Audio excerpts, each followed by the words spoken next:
और लगाओ लगाओ तनी भैया। चल एक कपार पे हाथ धके कसम खो कि जिंदगी भर का साथ निभाई।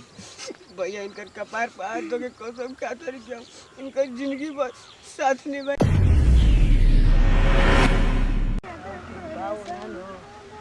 बहुत जोर लगा तू इनकर पूजा हुई हुई है ना। ए पूजा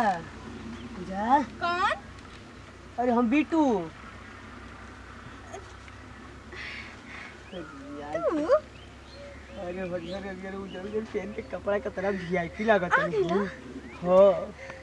का कोई कंट्रोल ना होत रहल हो रहिए ना गइल हमर तारा से मिलला भी न बेचैनी हमर छा जाला समझ जा एक दिन ना मिले ना 1 मिनट खातिर न तो हमर पूरा बेचैनी शरीर में हो जाला हो। एक बात बोली का देखो हमार तो शादी सेट हो गल बाकी हम ओकरा साथे हम तो का शादी ना करम हम ओकरा से। तर शादी सेट हो गइल पता नहीं क्या अभी कुछ बतैलू तब ना हमके पता बट बताओ तार शादी से हम तारे से हम ये बात कहे खातिर हम सोचली कि भैया के मोबाइल धीरे से चुराए मत रखे फोन करके काम बाकी भैया के मोबाइल हम चुरा भी ना पहले तरह के कह भी ना सकेले हम। पूजा हम तारा से बहुत प्यार करना हो तारा बिना हम ना रह पाएम। तू बतावा हमर जिंदगी कैसे रहे कैसे कटी? तू शादी ना ना कर पूजा ना बताओ हम कैसे रहम अकेला तारा बिना। हमार भैया बाबूजी पता बा का कहता कि पूजा बाप बेटा जहाँ पर तोरा हम लेके देखले बनी उ लेके बहुत बड़का घर के ह बहुत पैसा वाला ह ओकरे घर में तू खुशी से रह रानी बन के रह बाकी देखा बिट्टू हम तोरा के छोड़ के एक पल का एक सेकंड न रह सके। देखा हमरो हाल तो हुए बा तारा के एक पल एक सेकंड का हम तारा के न एक पल तक हम छोड़ ना सके ना जान तो न तारा से कितना प्यार करी ना तोरा पता बना कि हम तोरा के ना देखा में तो हम जीते जी मर जाइमी यहां पर। हमरो तो हाल हुए बा ओ पूजा तनी भैया यार बात कह न तो कि हम प्यार करी ना बिट्टू से।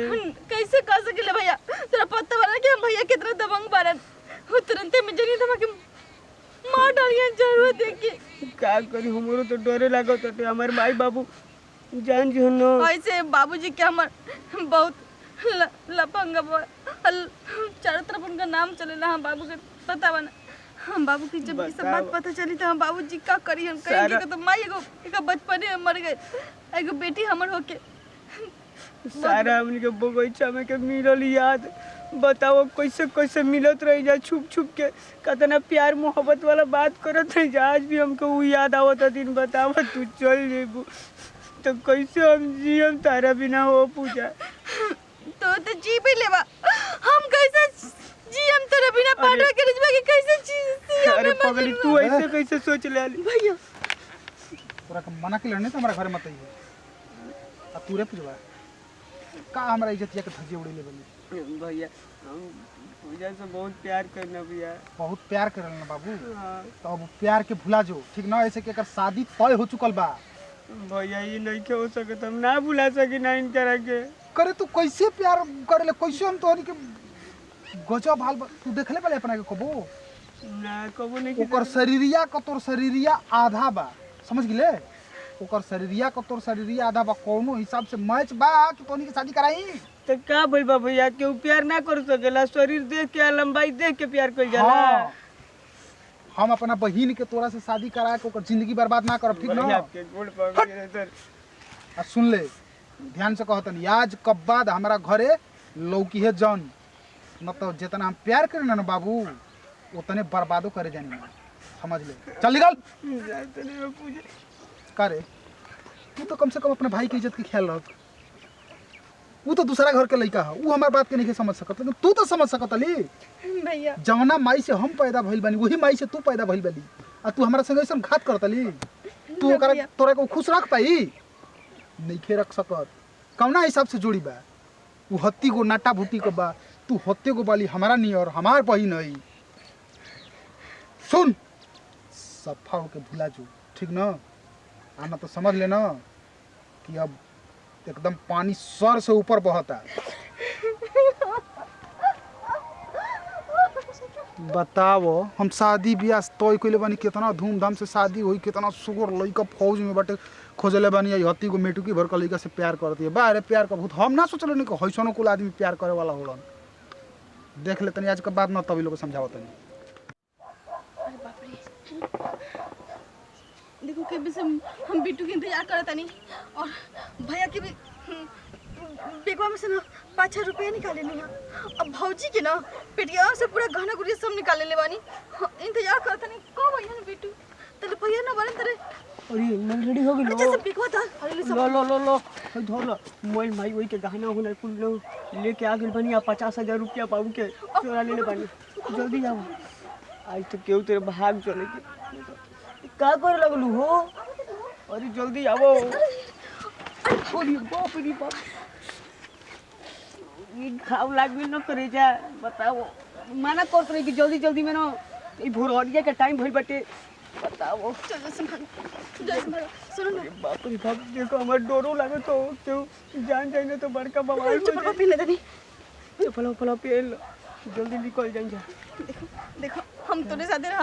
हम अब केहू के साथे न रहम तो करे जो वही खातिर में हम आइल नहीं भागल पता भागल 3 दिन अब शादी के बच्चा बस जैसे और जल्दी निकल जाएंगे चल सुन ओए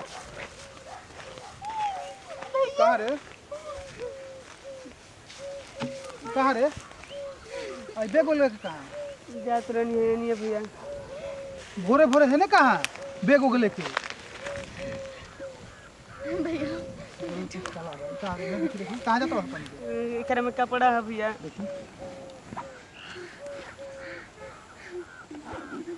ओरी बाप रे बाप अकोरे तोर भौजी के गहनवा बाई में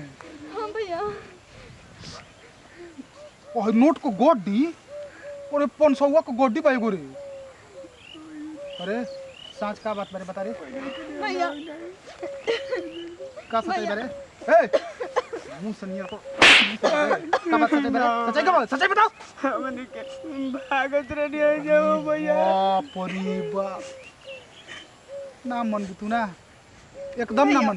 भैया बिट्टू से बहुत प्यार करेंगे भैया और बिट्टू के बिना भैया हम एक पल भी नहीं रह सकते भैया हम ना रह सकी ना इनकरा बिना नहीं हमारा बिना रह सकेली भैया देख ली के उठे भगवान हम तो एकदम पागल हो जी तोनी से गाँव समाज को ही एक ही गाँव को लड़का लड़की से शादी करा दे तो कैसे बताओ सही निक बा जे कहीं भैया हम बहुत जे प्यार कहीं करते गाँव वो समाज हमारे कहे से तो बहुत भैया प्यार करते बाकी इनका साथे हमारा शादी ना हो मेरे तो हम जड़ का के मर जाए भैया तेरा ए पूजा ऐसे मत कहो वो तेरे मेरा ना जी भाई बाबू ऐसे मर जाए भैया हमें नौकरी वाला लड़का नहीं चाहिए और हमें बड़का घर द्वार वाला लड़का नहीं चाहिए बहुत पैसा वाला नहीं चाहिए भैया हम बिट्टू के बिना ए मुरली भाई ना जी सकते तनी सुनिए ना जी सकते भैया अरे गुड भैया पड़ा ए यार एगो का बहुत भइलो? बड़ा समस्या बा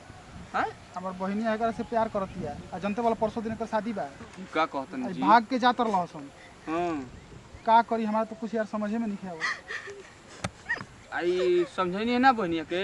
अरे यार देखो तो इकर हेता ना मजाल ये नहीं कि बोटी बोटी काट के फेंक ला महाराज हमनी के गांव में जानतन कि नहीं कि कुल का आदमी मल खिलाफ रहे ना मुखिया जी जोनी है तो का कहे जी तनको सुन लेली देखी अगर ई भाग के कहीं चलिए उ जातली तो भाई बहन ना देखो अच्छा एगो बात कहत तारा से सही सही बताइए हम यानी कि जान से मारल नहीं चाहे ऐसा कोनो बीच वाला रास्ता निकाला ना हम शादी करके दुनिया में बहुत दूर चले जाएं भैया बिट्टू हमनी बोला ना। के ई गांव जवार छोड़ के भैया हमनी के चल जाए के दूसरा दूर दूर जाए कइले बोल एगो बात बताओ जाने तलु कि ना हां मुखिया जी के जान तलु कि ना कि तू चल जी भाग के ना तो तार भैया के दिन ही गोली मार दिहन जा एगो काम करो चलो से घरे चलो यानी कि पहले शादी करावा एकरा बाद कहीं बगे दिया हां अगर मुखिया जी चाहिए तो शादी हो जी तो काहे घबरा चल यार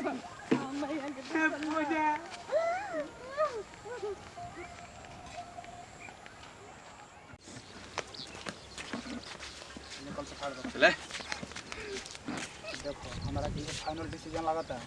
कि दोनों के शादी करा के यानी कि अपन जिंदगी जिए दो ठीक ना मरला कटला से भाई जी कोनो फायदा नहीं देखो बात तो ठीक है बेटा अगर बेटा के काट देबो दूसरा बेटा पैदा हो जाई लेकिन बहन को वो दोबारा जिंदगी में मिली ना हमको ठीक ना यही से हम फैसला लेते हैं तो के का लगता ठीक बा ठीक बताओ भैया हमको कुल फैसला ठीक है ना बताए तो हार बहन लेकिन तोहरा एको बार सोचलू अपन भैया के बारे में बताओ तो हम इनका से प्यार बहुत करें मतलब कि प्यार बढ़ के बातें कि अपन परिवार बढ़ के बातें जब भैया हमसे प्यार करे तो देख मुझे करें तोरा भौजाई के सिंदूरा में ले सिंदूर निकाल के ले ली ले चल डाल डाल आ कसम खो कि जिंदगी भर हमारा बहन के साथ निभाइबे। भैया जिंदगी भर हम उतार ना पहले सिंदूर डाल एक बार लगाओ 5 बार लगाओ जल्दी जल्दी चल ले और लगाओ लगाओ तनी भैया चल हटा बहन मुँह उघाड़